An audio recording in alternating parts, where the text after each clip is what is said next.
Hey guys, Miss Barrett here. You can't see my face because I'm not gonna put my face in the corner of this one because I just tried twice and every time I just kept getting in the way. My face was just all in the way. No matter where I moved it on the screen. So you'll just hear my voice and that'll be that. Sweet. So guys, we are on our last chapter in our social studies textbook, which is chapter 16. It's titled Return to Roots. We've gone through a lot of Japan's history, talking about the Edo period and the closing off, and then the Meiji period you guys just learned about, where they opened back up to the world, started trading and communicating more with Western countries and started to become more westernized. And so this very last chapter is it, and then we will be off for summer break, and this very weird school year will be over, which is crazy. So what I'm going to do for chapter 16 is not something I normally do, but I think it's really important. But we're going to work through the textbook together. The reason why I think this is important is because I've talked to some of you guys when we've had to do little bits of textbook reading, and you've been very, kind of scared, almost not scared, but intimidated by it. And I don't want you to feel intimidated by textbooks because they're just books. They're just written a little bit different than fiction, and so I want to walk through it with you because I want to show you some of the ways that you can read a textbook, because reading textbooks will be a part of your educational life, and I do not want you to be scared of them, because if you can read a textbook, and you guys can all read. So that's kind of the plan for today. So this last chapter is called Return to Roots. I don't know exactly what that means, but when you think of that title, Return to Roots, I want you to think about what maybe comes to mind for you when you read that. Okay, so the first thing we see here is a picture. So in textbooks, pictures are really common, more so than in reading a novel. But it's really important, too, when you're reading a textbook, to not skip them, because they give us interesting information. And there's usually, almost always going to be, especially if it's an important picture, a blurb of information. So here it's right there. And it names this picture figure 16.1.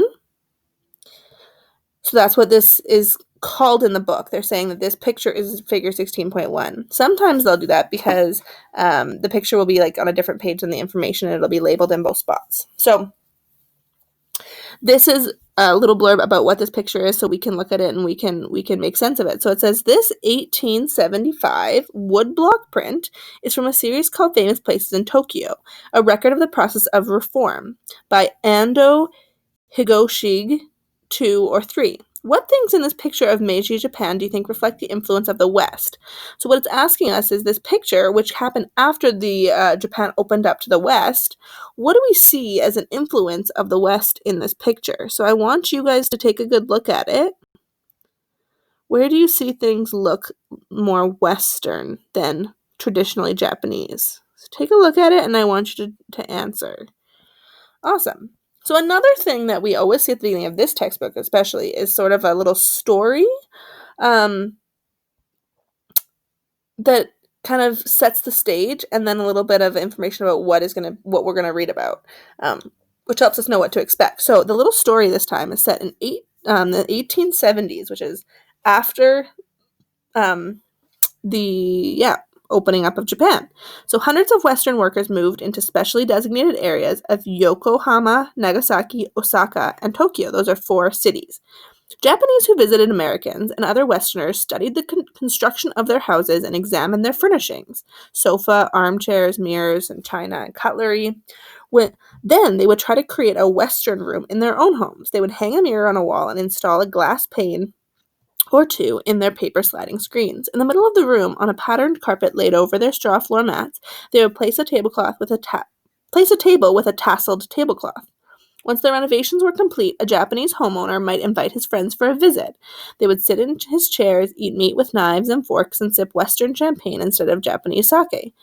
Some guests might wear kimonos, the traditional dress worn for centuries in Japan. Others might wear Western business suits. To many Japanese, adopting Western ways and learning how to speak English were symbols of their becoming modern.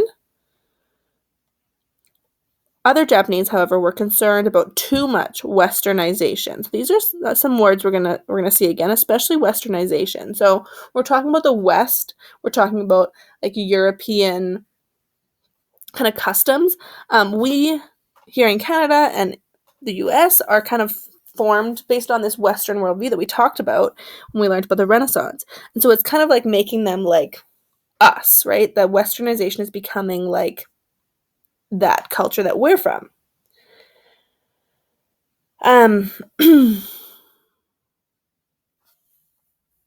Yeah. And modern just refers to like you guys know what that means, kind of like new, like current.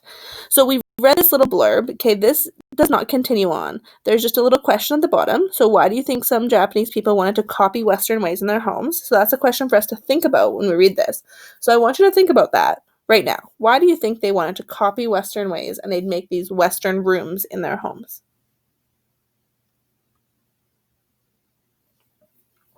Awesome. Along with that, there's this thing on the side, which is really helpful, and it says, in this chapter, so you've seen how Japan went through many changes after the fall of the shogunate. We have. The Japanese adopted Western ideas and technology and made changes to their government and economy. This is what you guys learned about in the last chapter. They wanted to strengthen Japan and gain recognition and respect from Western countries. How did Japanese people adjust to all these changes? So we have Japan going from being isolated to being like, now we want to learn from everything and figure it all out, and we want to kind of become super Western. So yeah, the question here, I think that it's going to address in this chapter is, how did the Japanese people adjust to this? So this is a huge, huge, huge change. Which of the changes were easy to accept, and which were hard to fit into their traditional ways of thinking and living? What consequences did this westernization have for Japan and the rest of the world? So that's what we're going to talk about in this chapter. Is this blurb here is our overarching themes. So how did people respond to the changes? Which changes were hard? Which ones were easy? And how did this westernization of Japan impact the rest of the world? Okay, so let's get into it. Change and resistance.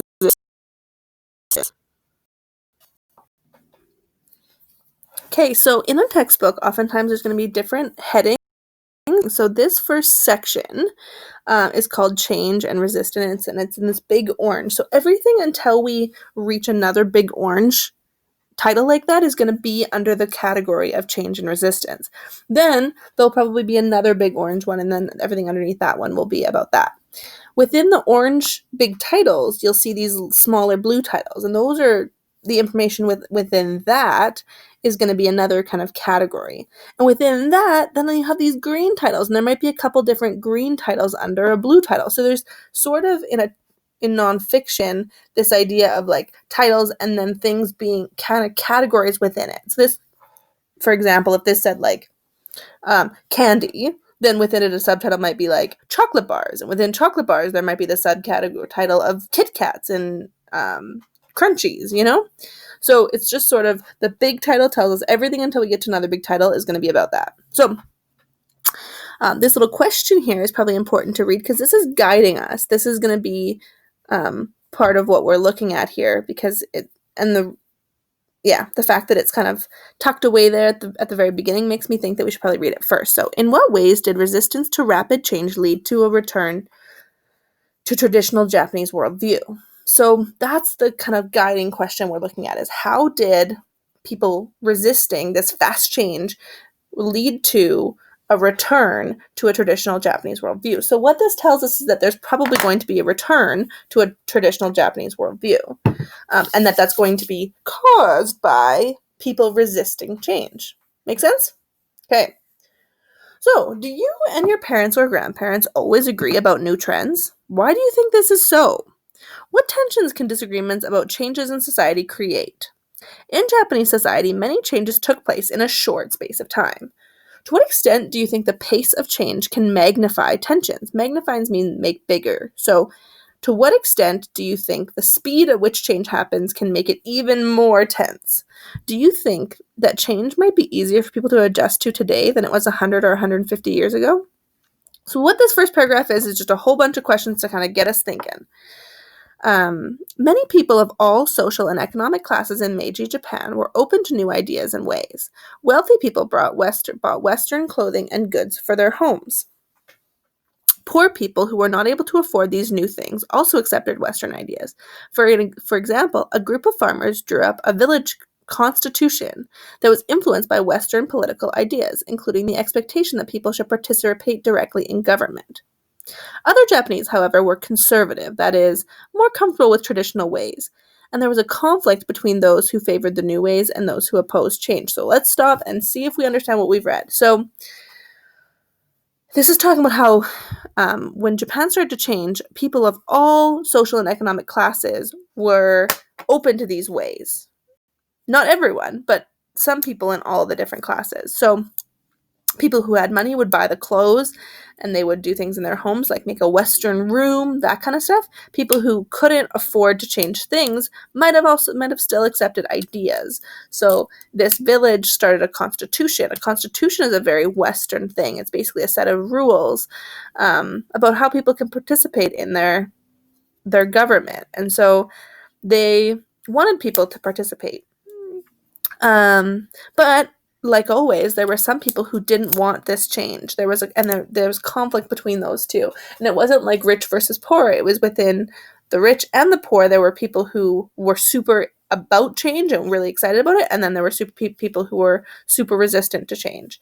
That's still a thing, right? So within every social class, if there's changes going on, let's say like the government makes a change, there's going to be people who are really on board with it and people who aren't. And that's just really normal in any society. So, what's in a word? So, I'm going to stop here because this word conservative is right here. Oops. Yeah, the word conservative is right there. And then it has a little blurb to tell you what it means. So you don't have to go look it up on your own if you don't know what it means. So it says conservatives prefer traditional or proven ways and values, and they may resist or oppose rapid change.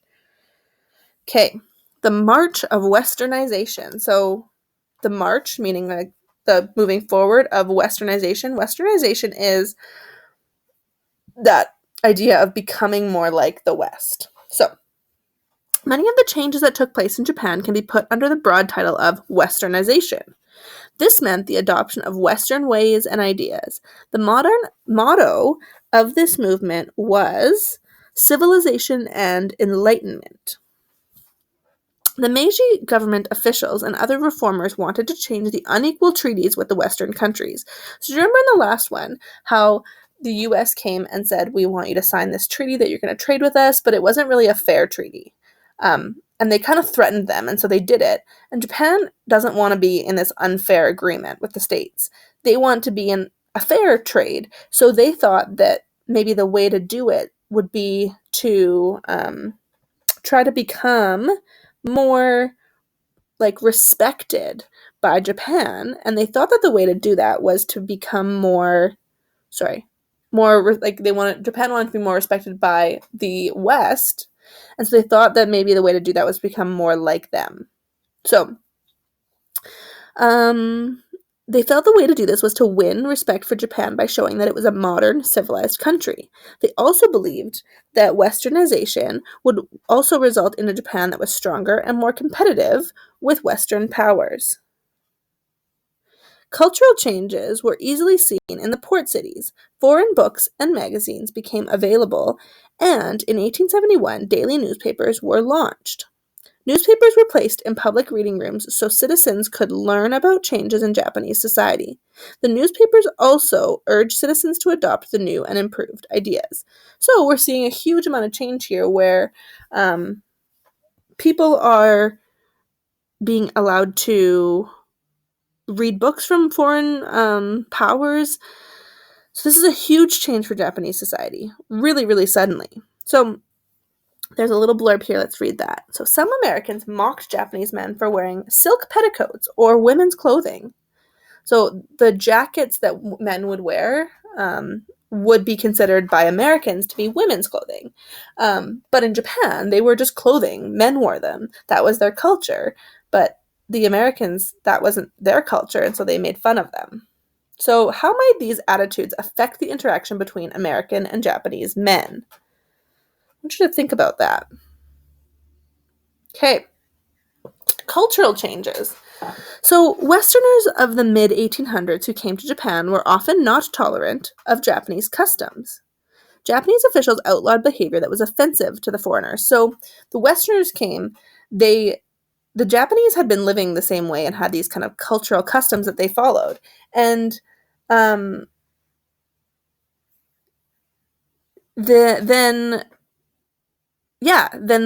the Westerners were like, we don't like this, and the Japanese officials outlawed it because the Westerners didn't like it. I don't know about you, but to me that seems like the opposite thing that should be happening, is that it should be the Americans or the Westerners who have to adjust to the culture of Japan, but it happened the other way because the Japanese wanted to be respected by the Westerners. So here are a couple examples. So in warm weather, Japanese working men wore only loincloths. When a European woman complained of their lack of respectable clothing, the governor of Yokohama ordered all laborers and boatmen to wear a shirt or tunic properly clothed. So in Japan, it was really hot, and workers sometimes would just wear like loincloth or kind of like underwear to us, but that was really normal. But the Europeans didn't like it, and so then they changed the law. So in 1872, the Japanese government passed a law to prohibit tattooing, including that done by the Ainu. And number 3, public bathing. An essential Japanese ritual shocked proper Victorians. Public baths were ordered to be closed or modified. So public bathing was a big tradition in Japan where people would go kind of to wash at like a public bathhouse. They would have running water there, and people would wash, but they weren't afraid, like they weren't ashamed of like the fact that you were washing or showering in front of other people. That was a really normal cultural thing. And these proper Victorians, these kind of more like high class Westerners, didn't like that. They were like more kind of like how we are, where that would be kind of shocking, and so they didn't like it. So the Japanese shut them down. So what reactions do you think the Japanese might have had to these changes? So if you were just a Japanese person, this is what you'd always done, how you'd always lived, how would you feel if now the Japanese government was making all these changes just to make the Westerners happy? Imperial court etiquette, that is, proper behavior, was also changed in an effort to westernize. So when court advisors realized that Western diplomats were not used to removing their shoes at an imperial audience, they replaced the woven tatami mats on the palace floor with carpets. The emperor learned to shake hands, and with great difficulty to constantly smile. European-style food was served at the emperor's reception. So they started to westernize government things as well, get-togethers. So this is this picture here, and it says figure 16.2. In Japan, tattooing was a traditional art form as shown in this 1868 series called Suikoden, Water Margin, by Yoshitoshi. In the late 1800s, tattooing became popular among daring fashion leaders in England. So, yeah. It was just this is just the kind of talking about how it was a part of their culture, and then all of a sudden it was outlawed. So this picture here, as you can see, doesn't probably, when you look at it right away, you may be like, that doesn't look like a Japanese style, and it's not. This is the English of the late 19th century were called Victorians, after Queen Victoria, who ruled from 1837 to 1901. During this time, people had a strong sense of which fashions, manners, and morals were correct and respectable. Who do you think influences these decisions in Canada today? So during the rule of Queen Victoria, people were very concerned about fashion, manners, morals, that kind of stuff, because of what she was wanting or how she was leading. So if we go to the next page, what we see is this blue background, and it's got a title. It says Fast Forward. So this means that this is not really in with what we or have been reading. This is a fast forward. It's within the chapter, but it's not a part of it. But we're going to stop here for today just because that's been a lot of time. But yeah, we'll get back to it tomorrow, starting with this fast forward. Thanks, guys, for continuing to just do your work and learn and be awesome. I'm super proud of you. I'll see you tomorrow.